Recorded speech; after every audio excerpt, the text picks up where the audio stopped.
যুবক, যুবকদের হাত তো এখন অটো হয়ে গেছে, হাতে মোবাইল নাই, রাস্তায় দিয়ে এইরকম হারমোনি বাজাতে বাজাতে যাচ্ছে, হাত অটো হয়ে গেছে। এমন ভাবে মোবাইলের মধ্যে ঢুকে রয়েছে, এক জায়গায় 5 জন মানুষ বসে আছে, যে কোনো জায়গায় 5 জনের হাতেই টাচ মোবাইল 5টা আছে, দেখবেন কের সাথে কেউ কথা কয় না, যার যার কায়দা মোতালা করতেছে। মাঝে মাঝে হাসিয়ে দেয়, মাঝে মাঝে কান দিয়ে দেয়, একা একা হাসে কান্দে, জেনে ধরা রুগীর মতো হাসেন কা, ঠিক কি ঠিক না? এই সময়টা তুমি কেন নষ্ট করো? সময়ের মালিক কি তুমি? সময়ের মালিক কি আমি? সময়ের মালিক কে? হায়াত দিয়েছে কে? হায়াতের সাথে যদি সৎ ব্যবহার না করো তাহলে আল্লাহ তাআলা হায়াত কমায় দেবে। তোরে সময় দিয়েছি, একটু জিকির ফিকির করবি, আল্লাহ বিল্লাহ করবি, মসজিদে যাবি, কোরআন শরীফ পড়া শিখবি, তা তুই তুমি সময় নষ্ট করো টেলিভিশনের মোবাইলের ভিতরে। ঠিক আছে, তোমার ওই সময় দিলাম না, অকালে তোমাকে দূরিয়া থেকে নিয়ে নিতে পারে। কাজে আমার সময় কাজে লাগানো দরকার আছে না নাই? একটু প্রতিজ্ঞা করি, আমরা জামাতে নামাজ পড়বো। 1 নম্বরে নামাজটা কোথায় পড়বো? জামাতে। বলেন নামাজ কোথায় পড়বো? লাভ সাথে তো বলেই দিছি, বহুবার বলছি, 1 ওয়াক্ত নামাজ যদি আপনি শুদ্ধ করেও ঘরে পড়েন তাহলে কবুল হবে না। মসজিদের আজান শুনে সুস্থ মানুষ ঘরে নামাজ পড়লে নামাজ হয় না, কবুল হয় না। নামাজের জিম্মাদারি খালাস হয়। কবুলের মানে হলো যে পুরস্কার পাওয়ার কথা ছিল সেই পুরস্কার আপনি পাবেন না, নামাজের দায়িত্ব খালাস হয়ে যাবেন। বাকি মসজিদে যে যদি জামাতে ইমামের পিছনে পড়েন 1 ওয়াক্তের বিনিময়ে 527 ওয়াক্তের নেকি। আমার জিন্দেগিতে অনেক মাইর খাইছি, অনেক মাইর খাইছি, অনেক মাইর আছে। যারা এখন বুড়োকালে নামাজ পড়তেছেন, জীবনের শুরুতে 40 বছর আষাঢ় খালিও পশ্চিম দিক পড়েন নাই, এরকম কিছু দিনদার মানুষ আছেন না? আছে না? 5 ওয়াক্ত নামাজ পড়ে না, ঈদের নামাজও পড়ে না, বাপের জানাজার সময় বাগানের মধ্যে দাঁড়ায় সিগারেট খাইছে আর আগে ফিরে ফিরে, এরকম কিছু দামড়া আছে না? বুড়োকালে যাই 40-50-এর পরে যে মোটামুটি হাত পাও দুর্বল হয়েছে, সরমনাই বা তবলিগীদের সাথে সোয়া খাইয়া একটু ধার্মিক হয়েছে, নামাজ পড়তেছে। এখন নামাজ পড়ছেন কয় বছর? 10 থেকে 15 বছর চলে। এর আগে তো ভালো সময়টা চলে গেছে। এমন সময় এসে নামাজ শুরু করছেন যে সময় আপনার নামাজ পড়তে যে উঠতে বসতে পার্সপাতি নাড়াচাড়া করা লাগে, তা হয় না, সব জাম হয়ে গেছে। দাইবে ভাষার সাথে একটা চেয়ার লাগায় যে মসজিদে বসে, আছে না চেয়ারম্যান মুসল্লি? চেয়ারম্যান মুসল্লি আছে না? কথা কন না কেন? মুরব্বীরা সাক্ষী দেন, আজ থেকে 30 বছর আগে বাংলাদেশের কোন মসজিদে চেয়ার দেখছেন বলে আমার মনে হয় না। ছিল চেয়ার ছিল, তো সে সময় মানুষের মাজায় ব্যথা ছিল না, হাঁটুতি ব্যথা ছিল না, সে সময় মানুষ নামাজ পড়তে পারছে নিচে, যে তুমি পারো না কে? একটা মেশিন কিনছেন, 2টা মেশিন কিনে নিয়েছেন গোপালগঞ্জ থেকে, স্যালো মেশিন। একটা মেশিন রানিং করছেন, 8টা মেশিন রয়েছে ঘরে বাক্সের ভিতরে, এটা ব্যবহার করতেছেন না। যে মেশিনটারে চালাচ্ছেন, রেগুলার স্টার্ট দিচ্ছেন, একবার টান দিলে কিক মারলে স্টার্ট হয়ে যায়, সুন্দর চলতে তালে আছে। 15-20 বছর পর্যন্ত ঘরের মধ্যে আরেকটা মেশিন কিনা রয়েছে, ওটারে কোনোদিনও স্টার্ট দেন নাই। এবার এইটারে একটু পুরনো হয়ে গেছে বিদায় সরাইতে ওই সেইটারে যদি মেশিনে সেট করিয়া পাইপের সাথে সেট করে কিক মারেন, টান দেন, দেখবেন যে অত তাড়াতাড়ি স্টার্ট নিচ্ছে না। টান দিলে এখানে কড় কড় কড় কড় করে, ওখানে মড় মড় করে ওঠে, ওখানে টাইট হয়ে যাচ্ছে। কি হয়েছে? মেশিনে কয় কাকা টান দিয়ে না, রক ছিঁড়ে যাবে, সব জায়গা গিরিশ ফিরিশ টাইট হয়ে গেছে, ঠিক না? যারা ছোটবেলা থেকে নামাজ পড়ে তারা হাঁটু গিরিয়ে গুড়ি সব জায়গায় রানিং আছে, আল্লাহর রহমতে তাকে অসুবিধা হয় না। 60 বছর পর্যন্ত নামাজ পড়ে নাই, বুড়োকালে একটু হজ উমরা করে আছে, একটু তরমুনাই দিয়ে গুল্লি দিয়েছে, নামাজ পড়তে গেছে, এখন কি কারে টান দিয়েছে, এখানে ওখানে কড় কড় কড় কড় করে উঠতেছে, কয় যে পারা যাচ্ছে না, তাড়াতাড়ি হাসপাতালে চেয়ার দাও। কথা কর না, তুমি চেয়ারম্যান হয়েছো বিনি ভোটে, ভোট ছাড়া চেয়ারম্যান হয়ে গেছে। তার ভিতরে আপনার চেয়ারের অনুমতি আছে, ব্যঙ্গ করতেছি না। আমাকে আল্লাহ তাআলা সারা জীবন নামাজ পড়তেছি, আমার বয়স সাবালেগ হওয়ার আগের থেকে আরো 5-7 বছর 5-6 বছর বেশি নামাজ পড়া আছে আমার, একেবারে ছোটবেলায় থেকেই নামাজ পড়ি আলহামদুলিল্লাহ। তো তারপরও আল্লাহ তাআলা আমাকে এরকম বিপদে ফেলাই দিতেই পারে। লাইসা আলাল মারিযে হারাজুন, রোগীর জন্য কোনো মাসালা নাই, রোগীর যে জায়গা যে রোগ সেই জায়গা থেকে আল্লাহ তাআলা সুযোগ দিয়ে দিয়েছে, কাজেই চেয়ারে নামাজ পড়া জায়েজ আছে। কিন্তু মাসালাটা তো আপনাকে জানতে হবে। যে লোকটা হাঁটতে পারে, এটি বেড়াচ্ছে, দুনিয়া ভরে টোটোরি বেড়াচ্ছে, আবার কুজো হয়, হাতেতে মোবাইল পড়ে গেছে, কুজো হয়ে মোবাইলে উঠলো, তাহলে কুজো হতে পারে। সেই লোক যাইয়া শুরু থেকেই চেয়ার পাইতে বসে ফেঁকা ধরে বসে রয়েছে। কি কাকা কয় সিজদা দিতে পারেন? সিজদা দিতে পারেন না, সিজদার সময় চেয়ার ব্যবহার করেন, রুকু তো দিতে পারেন, দাঁড়াতেও পারেন। এই যে কত সময় দাঁড়ায় দাঁড়ায় মেসির খেলা দেখলেন টেলিভিশনের সামনে, তাতে তো বোঝা দাঁড়াতে পারেন, তাই সেই চেয়ারে বইছেন কে? পরে বসতে হবে, নেতা আগেতে বসে দিলাম। চেয়ারে যে জায়গা আপনার দরকার সেই জায়গাতে চেয়ার ব্যবহার করবেন, তার আগে না। যদি আপনি দাঁড়াতে পারেন, চেয়ারটা পাশার কাছে থাকবে, আপনি দাঁড়াবেন, কিরাত শেষ হয়ে যাবে, রুকু দিতে পারেন। রুকু দেওয়ার প্রমাণ বললাম না, মোবাইল পড়ে গেছে, হাতেতে টাকা পড়ে গেছে, কুজো হয়ে খটলেন, সে টাকা কুড়োতে পারেন তা আপনি রুকু দিতে পারেন না, রুকুও দিতে হবে। সামি আল্লাহ করে দাঁড়াবেন, সিজদায় যাইতে পারেন না, নিচের ঠুক আপনার কষ্ট, হাঁটু টাটু ফেটে যায়, সেই সময় পাশার কাছে চেয়ার থাকবে, সেই সময় বসবেন, সিজদাটা আপনি চোখের ইশারায় দেবেন। কথা কি বুঝে আসছে? এখন আমরা জামাতে নামাজ পড়বো, পুরুষরা জামাতে পড়বো, মহিলারা মসজিদে যাবে না। খেয়াল করেন, বিভিন্ন ভাবে ধর্মের নামে নানান অন্যায় চালু হয়ে গেছে। ঢাকা শহরে, বিশেষ করে ঢাকা শহরে বেশি শুরু হয়েছে। মহিলারা তারাবির নামাজ পড়তে যায় মসজিদে, পুরুষরা নিচতলায় পড়ে, মহিলারা উপরতলায় পড়ে। দুনিয়ার সব জায়গা পুরুষরা উপরে, মহিলারা নিচে, মসজিদে যে বিটিকে উপরে উঠে দিছে। আল্লাহ মাফ করুক। রাত্রে তারাবির নামাজ পড়ে ওই জায়গা থেকে বোরকা টোরকা ভ্যানিটি ব্যাগের মধ্যে ভরে খুলে তারপরে চলে যায় ডাইরেক্ট নিউ মার্কেট, খোলা মার্কেটে। মার্কেট করে তারাবির নামাজ মার্কেটে বেশি কিনে তুই খালি এতে বাড়ি এসে, এরপরে সেহরি খাই আবার যায় কিয়ামুল লাইল, তাহাজ্জুদের এক জামাত হয়। হুজুররা আবার তাহাজ্জুদের জামাত শুরু করছে। বলতে গেলে হুজুরকে গায়ে লাগে, না বললেও ভালো লাগে না। তারাবি পড়ে এক জায়গা, সে জায়গাতে পাবে লাখ খানিক, আবার তাহাজ্জুদ বেঁচে সে এনতে পয়সা খাবে। নারী আর পুরুষ পিছনে দাঁড় করে দিয়ে তাহাজ্জুদ পড়ে। বিটিরা এ বাসার থেকে ও বাসার থেকে লং পথ জার্নি হাইটে যাইয়া, পায়ে হেঁটে যাইয়া 10-20 বিল্ডিং ওই পাশে যাইয়া এক জায়গায় তাহাজ্জুদের নামাজ হচ্ছে, সেই জায়গায় শেষ রাত্রি তাহাজ্জুদে যায়।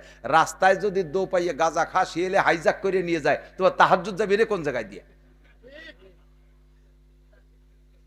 মহিলারা সারা বছর জামাতে ফরজ নামাজ পড়লো না। খেয়াল করেন, সারা বছর জামাতে ফরজ নামাজ মসজিদে গেল না পড়তি, মহল্লায় কোনো জায়গা ফরজ নামাজ জামাতে পড়ার জন্য ইমাম বানায় নিল না। অথচ গ্রাম গায়ে শুরু হয়ে গেছে মহিলারা তারাবির নামাজ পড়ে, একজন হাফেজ ঠিক করে জামাতে হয়েছে, কি হয় নাই? ফরজ নামাজ যেখানে জামাতে পড়তে তোমার নিষেধ করা হয়েছে, জামাত করার হুকুম দেওয়া হয় নাই, তোমার তারাবির নামাজ নফল নামাজ জানিয়ে টানাটানি 8 রেখাত না 12 রেখাত না 20 রেখাত না 32 রেখাত, এই আজও সমাধান করতে পারলাম না। সেই তারাবির নামাজ তোমার জামাতে পড়তে হবে, খতম তারাবি ইমাম ঠিক করে। এই কুজরমি শয়তানি কিরা শিয়েছে। আমি মাওলানা নাসির, গোপালগঞ্জের মাওলানা, সবাই আমারে চেনে, সারা বাংলাদেশ আমি ঘুরি। আমার বউ তারাবির নামাজ পড়ে না, রুহুল আমিন সাহেবের বউ তারাবির নামাজ পড়ে না তা বলছি না, তারাবির নামাজ পড়েন, যার যার তার পড়ে, এই জামাতে যায় না। আর এক দল বাড়াইছে তবলিগির নামে, বউ নিয়ে তবলিগ করে, তার নাম বানাইছে মাস্তুরাতের দল। হাটাজারি মোহতাম সাহেব সারা বাংলাদেশের সবচেয়ে বড় মাদ্রাসার হুজুর, তার হাটাজারি মোহতাম সাহেব বউ নিয়ে তবলিগি যায় নাই, সাইকুল হাদিস সাহেব তো বউ নিয়ে তবলিগি যায় নাই, রুহুল আমিন সাহেব বউ নিয়ে তবলিগি যায় নাই, আমি মাওলানা নাসির বউ নিয়ে তবলিগি গেলাম না। একদল 3 দিনই তবলিগ ঘুরিয়ে আইছে, 3 সিলে দিয়ে আইছি, এরপরে বউ নিয়ে পিকনিক করার জন্য শখসেতে। এই যে দেশ ইসলামের নামে নানান প্রকারের আবিষ্কার শুরু হয়েছে, এই সমস্ত আবিষ্কার বাদ দিতে হবে। মহিলারা নামাজ পড়বে ঘরে, জোরে বলেন কোথায়? এক জায়গা তালিম করে সেই জায়গা বসে লাস্টে যাইয়া সলাতুত তসবির একটা জামাত করে, মহিলা একজন ইমাম আর পিছনে সব মহিলারা দাঁড়াইয়া। আর মহিলারা মোনাজাত করতে গেলে ওকে অল্পের মধ্যে দিল নরম তো 2-4 কথা কলি কান্দি দেয়। হ্যাঁ কত কথা, বেটারা কান্দে খালি কান্দে, আর মহিলারা কান্দে গীত গায়ের কান্দে, ঠিক না? দেখবেন মহিলারা কান্দে গেলে বিনে বিনে এত কথা পায় কোন জায়গা আল্লাহ জানে। 19 সালে গেছিলাম হজে, আব্দুল্লাহ মিয়ার মানে সহযোগিতায় সরকারি প্যাকেজে গেছি। তো হজ মিশনে বসে রয়েছি নিচতলায়, আমরা কয়েকজন, ওনার সাথে কয়েকজন মন্ত্রী আছে, সচিব সাহেব আছে, কয়েকজন আছে, আমরা বসা। এর মধ্যে বাঙালি এক মহিলা, কালা এক বিটি, এই যাইয়ে যে কান্দা শুরু হচ্ছে, ওইরকম বিনয় বিনয় কান্দিছে। আমার মিয়া দেহ দিয়ে যে বাংলায় কান্দিছে, ওটা মনে হয় বাঙালি। আর যে কি কাকি, তোমার কাগার আয় গেছে বাবা রে ভাই, কাকা হারাই গেছে, বাংলায় বিনে বিনে কান্দা শুরু হয়েছে। আর উনি তো জানে না যে কাকারে তালাশ করার ব্যবস্থা আছে, চিন্তা হচ্ছে কাকারে দিয়ে আমি বাড়ি যাবো কি এরিয়া। সাহেব বললাম যে কাকি বসেন, 1 ঘন্টার মধ্যে কাকারে পাবেন। বিভিন্ন জায়গা লাগাই দেওয়া হয়েছে দায়িত্বশীল যারা, ঘন্টা খানিকের মধ্যে কাকারে পেয়ে গেছে।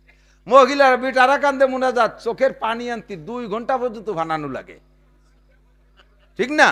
কত তা কয়, পানি মোটে আসে না। শেষে স্যাবের টু নিয়ে কোনায় মাহাই দিচ্ছে, যে এই সুবাদের টু আসে। আর বিটিরা হাত তোলার সাথে সাথে ব্যাগটায় কান্দে দাঁড়িয়ে যে বিনয় বিনয় কয়। এই মোনাজাত করতে করতে এমন ভাবে জাবর ছেড়ে কান্দার মোনাজাত শুরু হচ্ছে, রাস্তার ভ্যান চালায় এরা দাঁড়ায় মোনাজাতে শরীক হয়ে গেছে। এটা আর এক শয়তানি, এটা আর এক। মহিলার তিলাওয়াতের আওয়াজ যদি বাইরের পুরুষে শোনে, তার তিলাওয়াতে তো নেকি হবেই না, ফাঁকে যে কয়জন পুরুষের শুনছে সেই কয়জন পুরুষের সাথে জিনার গুনাহ লেখা হবে। মহিলার জিকিরের আওয়াজ যদি বাহিরের পুরুষে শোনে, তার জিকিরে তো নেকি হবে না, যে কয়জন পুরুষের শুনছে সেই কয়জন পুরুষের সাথে জিনার গুনাহ হবে। মহিলা তারাবির নামাজ পড়তে গেছে, যে ইমাম দাঁড় করাইছে সামনে, ওই ইমামের সাথে মহিলার মাহরামের সম্পর্ক না, তার সাথে বিয়ে হালাল, বিয়ে হালাল। এইরকম ইমাম যদি হয়, আর ইমামের যদি কণ্ঠ ভালো হয়, আর ইমামও বিটিকে নামাজ পড়ার শেষে খালি ভাবতে কিরাত পড়ে, যাতে বিটিরা পাগল হয়ে যায়। তারা বিশেষ অতি এক বিটি তার সাথে বারোই চলে গেছে। এই শয়তানি বাদ দাও। আরে মিয়া বানাই বলি না, বাস্তব দুই চারটে আমার কানে না আসলে আমি বলি না। যেই মহিলাকে এক কথা মনে রাখেন, ফরজ নামাজ তাদেরকে জামাতে পড়ার হুকুম দেওয়া হলো না, কেন তুমি তারাবির নামাজ আর সালাতুত তাসবিহ জামাতে পড়িয়া এইভাবে বিনয় মুনাজাত করতে যাবা? কোনো দরকার নাই। সালাতুত তাসবিহ সারা জীবনে যদি একবার না পড়ে, খোদার কসম কিয়ামতে জবাব দেওয়া লাগবে না। পড়লে মোটা নেকি আছে সেটা ভিন্ন কথা, কিন্তু না পড়লে কোনো গুনাহ হবে না। সেই নামাজ জামাতে পড়তে হবে, আর তার জন্য মহিলা ইমামতি করবে, এটা সম্পূর্ণ হারাম। তালিম করতেছো, বয়ান করতেছো, সাউন্ড বক্স দিয়ে বাইরের পুরুষে শোনে, কবিরা গুনাহ, জিনার গুনাহ লেখা হবে। সাবধান, শরীয়তের যে বিধান আছে সেগুলো মেনে চলবো সঠিকভাবে। পুরুষরা জামাতে নামাজ পড়বো, মহিলারা ঘরে পড়বে। এখন মহিলাদেরও কিরাত গলত পড়লে কিন্তু নামাজ বাতিল, কিরাত ভুল পড়লে নামাজ বাতিল। এখন এই মহিলারা কিরাত শুদ্ধ করবে কোন জায়গা থেকে?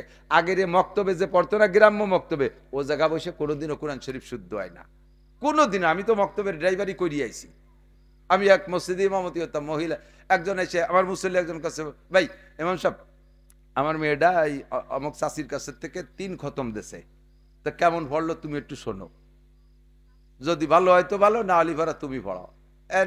কদিন টানবো নিছে, পড়তো কিরম পড়ে? আরে পড়লো 3 খতম দিয়েছে, যা কোরআন শরীফের ভিতরে নাই, বাইরে পড়তেছে। এই কোরআন শরীফ দিয়ে নামাজ পড়লে নামাজ হয় না। কাজী মেয়েদেরও শুদ্ধ করতে হবে, শুদ্ধ করার বিকল্প কোনো ব্যবস্থা নাই।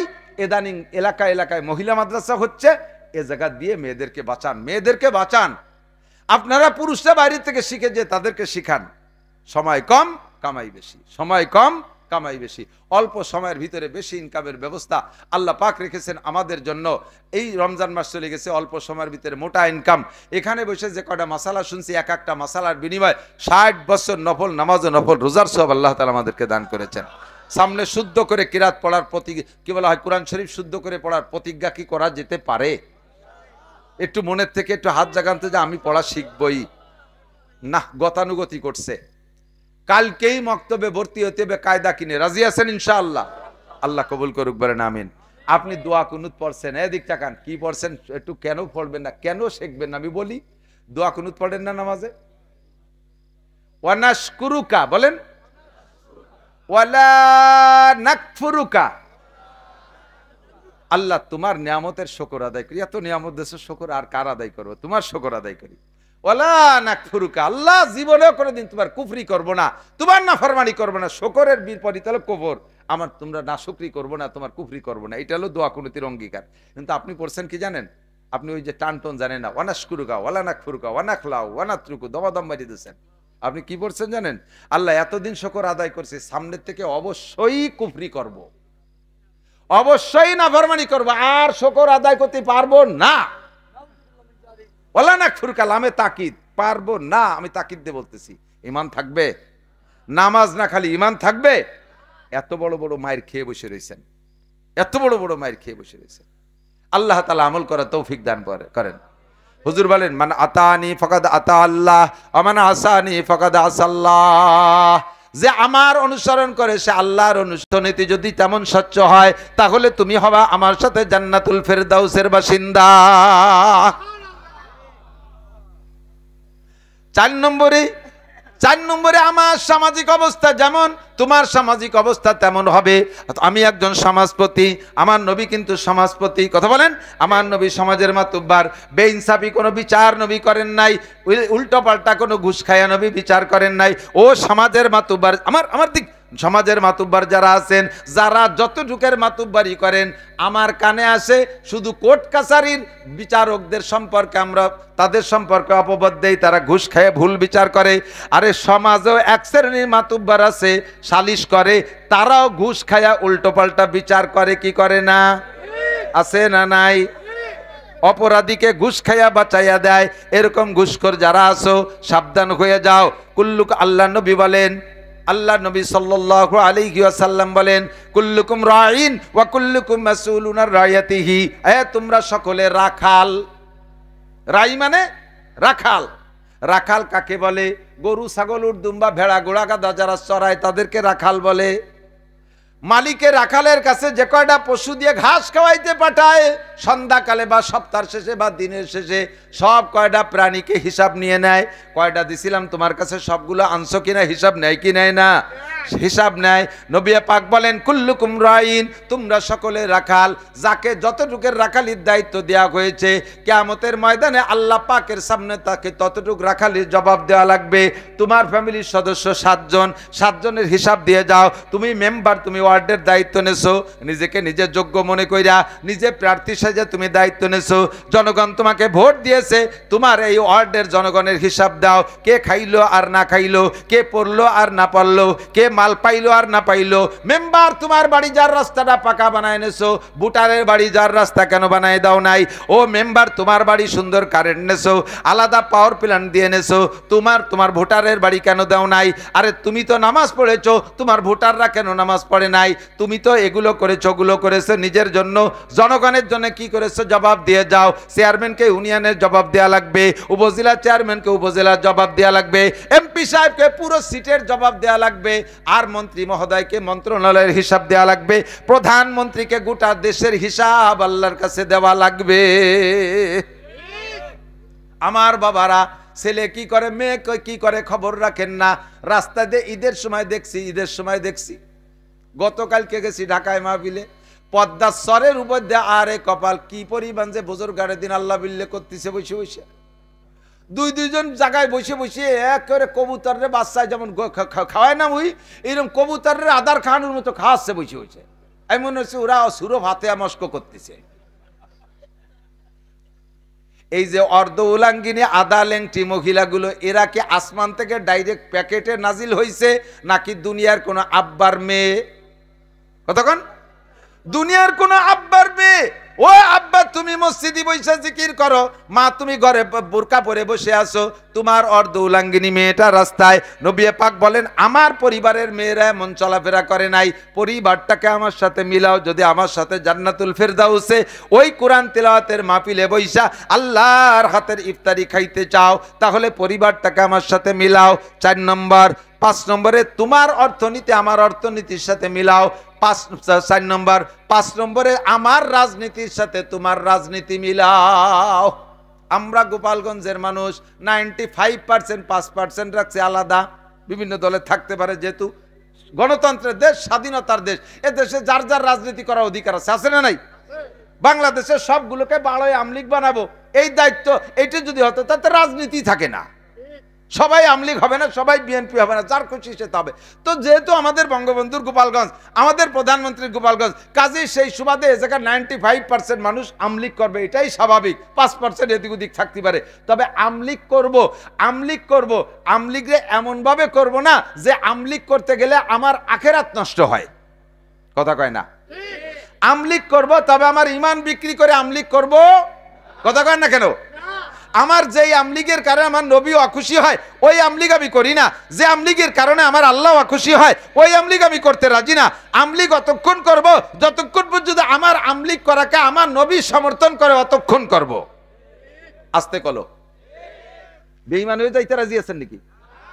আমার রাজনীতি সব লাথি মারি যদি আমার ধর্মের সাথে কন্ট্রাডিকশন হয়, গন্তেও আমার ধর্মের সাথে যদি বিরোধ হয়, নবী ওয়ালা আদর্শের সাথে যদি বিরোধ হয়, আমলিগেও লাথি মারি, বিএনপিকেও লাথি মারি, বাংলাদেশের সব রাজনীতির জেনারেল দলকে লাথি মারি, যদি আমার রাজনীতি দল আমার নবীর রাজনীতির সাথে বিরোধ হয়ে যায়। ঠিক কি ঠিক না? আমার নবীর রাজনীতির সাথে মিল করে আমি বলি, মাঝে মাঝে বলি যে তোমরা একদল আসো পাইকারি দরে আমলিগালাকে জাহান্নামে ফাটাই দিচ্ছ, যে আমলিগ হলি সেটা মুসলমান না, এই আকীদার এক শ্রেণীর মানুষ আছে। ওই দিক গেলি কয় যে আপনি কি মুসলমান না আমলিগ? চিন্তা করতে পারেন? আমার বাড়ি গোপালগঞ্জ, আমি তো হুজুর, সব হুজুরকে এক দল বা যে কয় দলই থাক, কোনো না কোনো দলে তো আছি হুজুরকে দল। বাহিরের ডিস্ট্রিক্টে মাহফিল করতে গেলে আমারে শুনে শুনে কয় হুজুর আর ফাইলি না, গুফাইলি হুজুর নিয়েছে। এত হিংসা আমাদের পর। আমি বলি দেই, তুমি ফতোয়া দাও, একটা লোক আমলিক করে জীবন ভরে, লোকটার যদি মরণের সময় কলেমা নসিব হয় ওই লোকটা জান্নাতি হবে, এর মধ্যে কোনো সন্দেহ নাই। তো ওই লোকটা আমলিক করে মরার সময় যদি কলেমা পড়ে বেসতে যাইতে পারে, তাতে তোমার আমার হিংসার কি আছে? তুমি ফতোয়া দিয়ে তারা কাফের বানায় দিচ্ছ কেন? তুমি বড় পীরের মুরিদ আছো, অথচ মরার সময় যদি তোমার কলেমা নসিব না হয়, তাহলে তুমি যত বড় পীরের মুরিদ হওয়ার পীর হও না কেন, তুমি কিন্তু জাহান্নামী। আমি জানি এমন এমন আমলিগ আছে, এমন এমন বিএনপি আছে, বিএনপি আমলিগ দুই দলটা একসাথে মিলেই করতে হয়। শাসন আবার সময় তো খারাপ, সে কোন যাইতে দেবে। এমন এমন জেনারেল রাজনীতিবিদ আছে, আমলিগ করে, লোকটা তাহাজ্জুদের নামাজ জীবনও ছাড়ে নাই যেদিন থেকে শুরু করছে। 5 ওয়াক্ত নামাজ তাকবীরে উলার সাথে পড়ে, 3 চিল্লা একটা না দেশে, এরপরে নিসাবি চিল্লা দেয়, আলেম উলামাকে মাথার মুকুট মনে করে, কোনো বিয়াদবি করে না। লোকটা মাসে 1 খতম কোরআন শরীফ পড়ে, যা জাকাত হইছে পাই টু পাই হিসাব করে জাকাত গুলো দিয়ে দিছে। লোকটার পয়সা আছে, বছরে একবার উমরা করে, হজ করছে 2 বার, মাথায় পাগড়ি পরে, সুন্নতি টুপি, গায়ে জুব্বা, লম্বা দাড়ি, বাড়ির পরিবারের সদস্য যা আছে 100% পর্দা করায়। লোকটা বঙ্গবন্ধুকে ভালোবাসে, আমলিক পছন্দ হয়, শেখ হাসিনাকে ভালোবাসে, আমলিক করে। আর তুমি এই লোকটারে বলবা আমলিক করলে কাফের, আমলিক বেচতে যাবে না, তোমারে এই কন্ট্রাক্টরই কিনা দিছে। লোকটা আমলিক করে করে, কিন্তু তার নবীর আদর্শের কোনো জায়গা কম নাই। কথা বলেন, নবীর আদর্শের কম নাই। নবী পাক বলেন রাজনীতি করবা তাও আমার আদর্শের সাথে মিল করে। 6টা জায়গা মিল হতে হবে। কয় জায়গা? 6 জায়গা নবীর সাথে মিল হবে। ব্যক্তি জীবন, পারিবারিক জীবন, অর্থনৈতিক জীবন, সামাজিক জীবন, রাজনৈতিক জীবন, আন্তর্জাতিক জীবন। আন্তর্জাতিক যারা আছে তারা আন্তর্জাতিকের সাথে মিল করবে। এই 6 জীবনে যে মিল করতে পারবা, আমার সাথে জান্নাতে যাবা। আর এই 6 জায়গার এক জায়গা গড় মিল বাঁধবে, তো ওইটার নাম হবে আবা। ওইটার নাম কি? নাম যাই হোক না কেন, সেইটার নাম হবে আবা। আব্দুর রহমানের নাম আবা হবে, আব্দুর রহিমের নামও আবা হয়ে যাবে, আব্দুল খালেকের নামও আবা হয়ে যেতে পারে। আমরা আবা নাম ধারণ করতে চাই না, আবা নামে নামই হতে চাই না। আমার যে নাম আছে এই নাম দিয়ে নবী পাকের উম্মত হিসেবে জান্নাতে যেতে চাই। কথা বলেন ঠিক ঠিক না? আমার গোটা জিন্দেগিকে নবীওয়ালা জিন্দেগির সাথে মিল করবো। হুজুর বলেন আমার সাথে তুমি জান্নাতুল ফেরদাউসে যাবা। এবার মান আতা আনি দাখালাল জান্নাহ, যে আমার সাথে আমার অনুকরণ করবে, অনুসরণ করবে, সে জান্নাতি হবে। মহিলাদের কথা মহিলারা সেটা নিয়ে নেবেন, পুরুষের কথা পুরুষরা নিয়ে নেবেন। আমরা নবী পাক সাল্লাল্লাহু আলাইহি সাল্লাম জামাতে নামাজ পড়েছেন। হুজুর নামাজ পড়ছেন কোথায়? খেয়াল করেন, হুজুর নামাজ পড়ছে কোন জায়গা?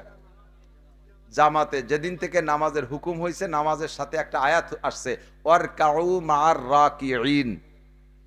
কোরআন শরীফে আছে না? হাফেজ সাহেব রাখেন, ওয়ারকাউ মা'আর রাকিঈন,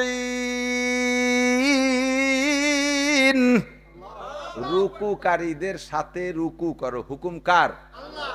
তাহলে রুকুকারীদের সাথে রুকু করতে গেলে নামাজটা জামাতে পড়া লাগে না? এই জন্য জামাতে নামাজ পড়া ওয়াজিব, সুন্নাত না। আমরা পুরুষ যারা আছি জামাতে নামাজ পড়বো, লাভ কি? এই জায়গাটুকু একটু খেয়াল করেন। এখানে যারা বসা আছেন, আমি চেহারা দেখে টের পাই, চেহারা দেখে টের পাই। বলি থাকি মাঝে মাঝে, যে যার ব্যবসা সে তার মাল দেখলি চেনে, ঠিক না? আর তার নজরও তার সেই মালের দিকে। মুসির দোকানের সামনে দিয়ে আইটে যাবেন, ও জীবনে আপনার মুহির দিক তাকাবে না, পায়ে তাফার দিক তাকায় যে স্যান্ডেল ছেঁড়া আছে নাকি, ঠিক না? ডাক্তারের দোকানের সামনে দিয়ে যাবেন, ডাক্তার আপনার পাত দিক তাকাবেন, আপনার মুহির দিক তাকাবে। ডাক্তারের মানুষের চেহারা দেখলি টের পায় সুস্থ না রুগী, ঠিক না? যে যার ব্যবসা করে সে তার মাল দেখলি চেনে। আমরা এই ওয়াজের ব্যবসা করি, হুজুর মানুষ, আপনাদের চেহারা দেখলি টের পাই। কারে জিজ্ঞেস করলে সূরা ফাতিহা শুদ্ধ করে পড়তে পারবেন না আমি জানি, কাকে জিজ্ঞেস করলে দোয়া কুনুত শুদ্ধ করে পড়তে পারবেন, এর মধ্যে চেহারা দেখলে টের পাই। মাদ্রাসায় পড়ে যারা কোরআন শরীফ শুদ্ধ করে পড়া না শিখছেন, স্কুল কলেজ ইউনিভার্সিটিতে পড়েছেন, গ্রাম্য মক্তবের থেকে কোরআন শরীফ কোনো মতে ডেকরা পড়া শিখছেন, আল্লাহর কসম এর 99% পাবলিক নারী আর পুরুষের কোরআন শরীফ পড়া অশুদ্ধ। আর নামাজ ভাঙ্গার কারণ 19টে। কয়টা? এর ভিতরে 1 নম্বরে রাখছে নামাজ ভাঙ্গার কারণ, মানে যে কারণে নামাজ ভেঙে যায় তা হলো কিরাত অশুদ্ধ পড়া। কিরাত অশুদ্ধ, কিরাত পড়লে নামাজ হয় না।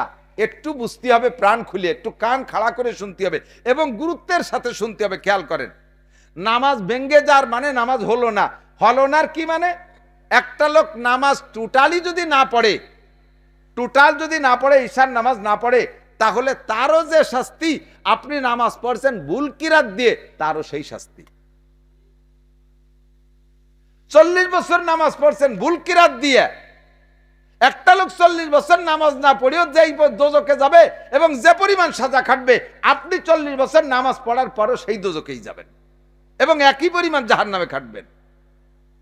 তো আর এই বুড়োকালে শুদ্ধ হওয়ার সময় নেই, ও বড়িও লাভ নাই, ঘুমোই থাই থাকেন, ঘুমোই থাকেন।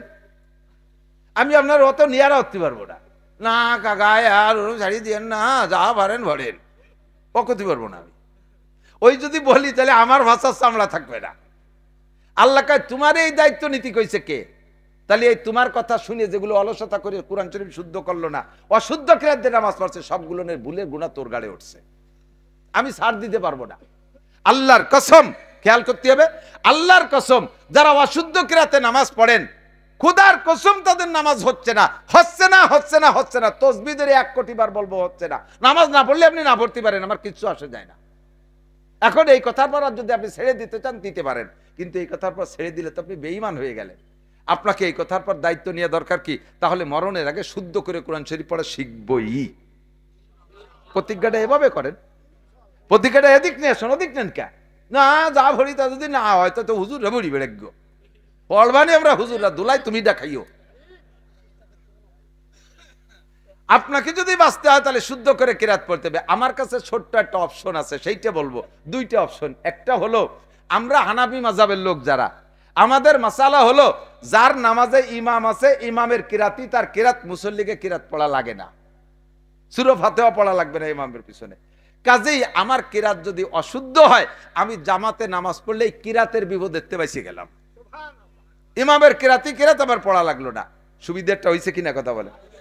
2 নম্বর, সুন্নত বা অন্য নামাজ বা একা একা যদি কোনো সময় ভর্তি হয়, সেই নামাজে বাঁচাবো কি এরিয়া? সেই নামাজ বাঁচানোর জন্য একটা ব্যবস্থা হলো, আমার কাছে যেটুকু আছে জানা মতে সেটুকু হলো, আজকে এ জায়গার থেকে প্রতিজ্ঞা করতে হবে, আগামীকাল সকালবেলা একখান কায়দা কিনে মাদ্রাসা বা মসজিদ আমার ইমাম সাহেবের কাছে 200-500 টাকা দিয়ে হলেও হুজুরের সাথে কন্ট্যাক্ট নেব, হুজুর আমারে 3 মাসের মধ্যে কোরআন শরীফ পড়া শিখিয়ে দেবেন, আমি ডেলি 1 ঘন্টা সময় দেব। এইভাবে হুজুরের সাথে যোগাযোগ করেন 500-1000 টাকা দিয়ে। যদি বাঁচতে চান, যদি জান্নাতি হতে চান, যদি আপনি পার পাইতে চান, তাহলে আপনাকে রাতারাতি এই সিদ্ধান্ত নিতে হবে। এখন এই জায়গায় বসে যদি এই সিদ্ধান্ত নিতে পারেন যে আমি কালকেই কায়দা কিনে কোরআন শরীফ পড়া শিখবো, এই প্রতিজ্ঞা করে বাড়ি চলে গেছেন, ফজরের আগে আপনি মারা গেছেন, কায়দা কিনার আগেই শেষ। তাহলে কি? তাহলে পিছনের নামাজের কি হবে? আল্লাহ পাক বলেন, তুমি যে এই নিয়ত করছো, এই নিয়তটা আমার কাছে এত পছন্দ হয়েছে, এই নিয়তের বদৌলতে পিছনে যত ভুল নামাজ পড়ছো, ওই ভুলগুলোকে শুদ্ধ করে আমলনামায় ভরে দেব। এই একটা অপশন খোলা আছে, তাই ছাড়া নাই। এখন যদি আপনি কোন যে তাহলে আর কিছুদিন এই আকাম করতে থাকি, 6 বছর পরে যে কায়দা কিনবো, তাহলে একবারেই সারিয়ে নেব। 6 বছর বাঁচবেন কি না এর তো কেন গ্যারান্টি নাই, তা তো আগেই বলছি। প্রতিজ্ঞাটা এখনই হতে হবে, প্রতিজ্ঞাটা এখনই হতে হবে। আমার যুবকরা, তোমাদের ব্রেন আছে, বিশেষ করে যুবকরা, বুড়োরা কি কাজ আছে? কোনো কাম নাই, কাজ নাই, চার দোকানে বসে বসে ফাও দরবার, হাসি নেড়ে উঠো, কালে দাঁড়ে ডুবো, এই ফাও দরবার করে করে ঘন্টার পর ঘন্টা সময় নষ্ট করতেছেন। আপনার এই চার দোকানের রাজনীতি পদ্মা পার হয়ে ডক্টর ইউনূসের অফিসে যায় না। কাজে কাজে আপনার সময় আপনি কেন নষ্ট করেন? কাকা সকালে এসে দেখলাম আপনি এই জায়গা, দুপুরে এই জায়গা, কি করেন? সময় কাটাই। কি রে সময় কাটানোর তর্জমা কি? আমি তো বুঝি না। আমি একটা জিনিস বুঝছি, সময় কাটানোর মানে হলো ওনার মরার কথা ছিল 20-22 বছর আগে, তা মরে নাই, 20 বছর হাতে টাইম পাইছে, তাই চার দোকানে কাটায়, তাই স্যার আর কি। নইলে তো সময়ের কাজে লাগাইতে। মানুষের হায়াতের একটা মিনিটও এমন না যে সময়টা বেকার আর তাই আপনি চার দোকানে কাটাইবেন। মা বোনরা টেলিভিশনের সামনে সময় নষ্ট করেন, ফেসবুক ইউটিউবের ভিতরে গেম খেলে খেলে সময় নষ্ট করে,